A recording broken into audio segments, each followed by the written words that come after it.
Okay. Well, while we're here, let's do a DrBotBud question.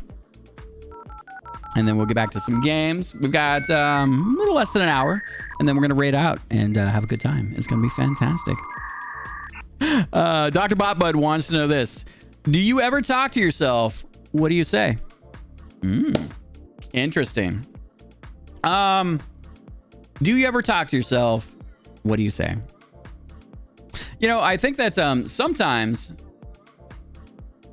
when I'm externalizing, I'm working on a problem. Like, so for instance, right, I work on animations, and I've got these really complex scenes. And so I found myself when I'm sitting at my desk, where I'm going through and I'm like, oh, I verbally dictate the thing, right? Like, oh, like I need to sequence together the energy beams, and then I just type up a task for me. Oh, like sequence energy beams, right? So I go through and I do this mental process where I break down all the things I want to do, and then I just record them. But I often find myself externalizing that to some degree, but only when I'm running into problems. Like I find sometimes, oh, here's a little factoid for you.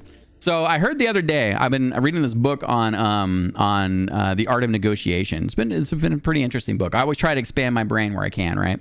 And there was this factoid which said that it was all about active listening. And for those of you, if you don't know what that means, it basically just means try to be present with the person that you are conversing with.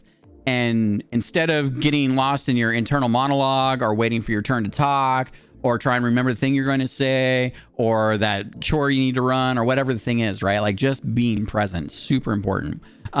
Because when you're present with someone, you give them the opportunity to share, but also to follow up on questions and things that are relevant to the conversation you're having, right? And so whenever you empower someone to be able to feel like they are able to connect with you by sharing who they are, that connection is stronger. So even if you don't say a lot, one of the tricks here, nothing to do with it partially has stuff to do with negotiation, but it's a different thing, right? So the thing is that when you have engagements with someone where you give space for them to share, you are actually you're actually doing the thing that a lot of people don't do, which a lot of people, when they're nervous, they talk a lot, right? They feel like they need to perform, they need to be witty, they need to be funny, they need to do all these things. When in reality, the thing that builds stronger relationships is when you find common ground. So you shouldn't always just be completely quiet, but by giving someone your ability to be truly present and to ask them follow-up questions, or to share things that are related, helps you build that common ground. And so even if you don't speak as much as you feel like you should, when you go away, often what happens is that the person that shared with you will think very favorably of you because they were able to express themselves. And a lot of times it's pretty rare, right? A lot of people interrupt each other. A lot of people, are more interested in talking about themselves than learning about other people. It's okay. It's just the way life is too, right? But, that was a little factoid. So the factoid part, in being present, your brain essentially is able to think about 4 times faster than what comes out of your mouth, right? So you have plenty of time. It feels like an eternity in your brain space, but you have plenty of time to be present, to let, that space be there, to think about the thing you want to say, and then have your mouth convey it. It was interesting. I didn't expect to get that little factoid there. Wormet says, here's what I like to say to myself. I can do hard things. That's very cool. That's self-affirmation, right? That's the aphorisms. So a little trick. If you guys ever want to change something about yourself, I've done this for many, many years. I did this as a kid, not even knowing it was a technique, right? So when I was really young, when I was like 10, right? Like super young, I had the mouth of a sailor. Like it wasn't cute. Like I just said the most garbage stuff, right? And it was so bad that that people reacted poorly to me because I swore all the time, and so I want to change that about myself, right? I've done this many times over, but it's easier to understand as a kid, right? And so, and the way that I found to change it was that I needed to, one, be aware of what I wanted to change, right? So you have to understand what you want to change about yourself. And then the second thing is that when you are engaged in that behavior, so for me, it was cursing, right? Like I needed then to stop myself because I was paying attention. And then I said to myself mentally, internally in my internal monologue, I just said, I don't want to speak like this any longer. And I want to change and be better, right? Like that's all I said. Self-affirmation, right? So I can do hard things. And then over time, that becomes the new routine. You start replacing your behavior because you're aware of it. What you don't measure, you can't change, right? So just little thing out there for you. Sometimes we like to do that. Chef Ardon says, what the fuck are you thinking? That's often what Chef is saying to himself when he's like, why doesn't this plug into the right thing?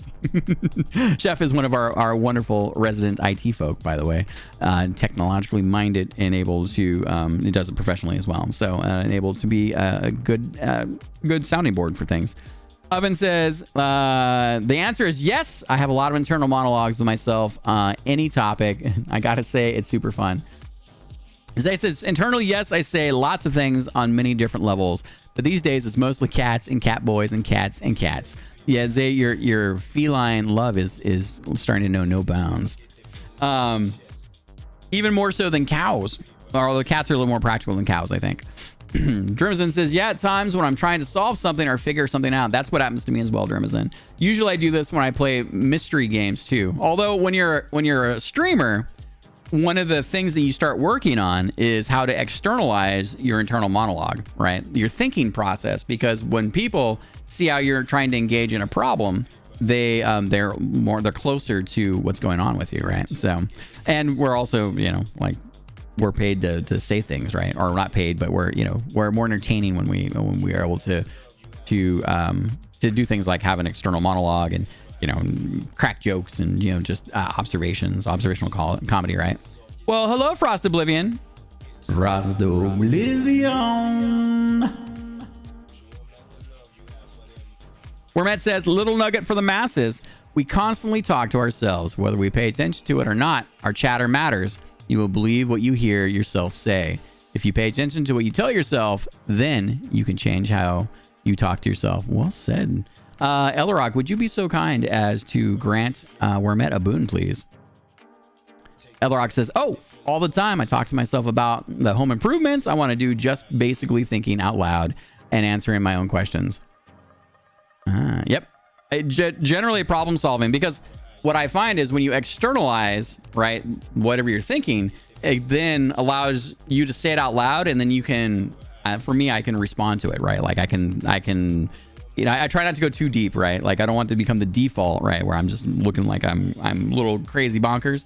But it does certainly help when I'm trying to work problems.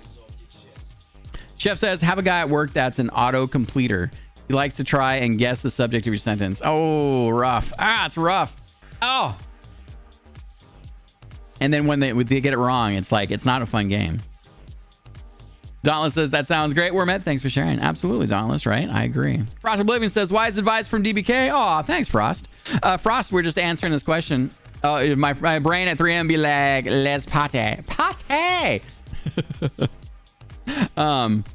Sometimes I see those comics on Reddit. They're like a meme, right? Where like there's the person in bed, and then they've got the little speech bubble and their brain, a little brain graphic, and the brain's like, hey, what's the biggest creature on the planet?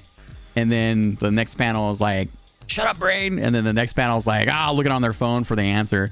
And this is them at 3 a.m. Made me think of that. Yeah, for sure.